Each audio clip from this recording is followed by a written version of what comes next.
Samantala, nagpadala na ng aircraft ang Pilipinas para i-challenge ang Chinese research vessel na nasa bahagi ng Batanes. Sa isang pulong balitaan, sinabi ni Philippine Coast Guard spokesperson for the West Philippine Sea, Commodore J. Tariela, na ipinag-utos ni PCG Chief Admiral Ronnie Hilgavan na i-document ang aksyon ng Chinese research vessel Zhongshan Dashui. Ayon kay Tariela, nakapasok ang naturang Chinese ship sa exclusive economic zone ng Pilipinas nitong April 2 ng gabi. At buhat umano noon ay nananatili ito sa EEZ ng bansa.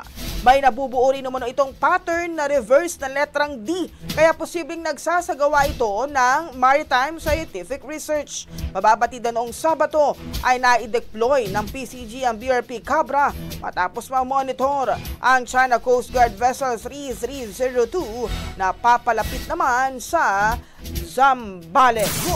Ang bahaging ito ay hatid sa atin ng Power Cells Herbal Capsule. Tuldukan ang sakit dahil ikaw ang sandigan.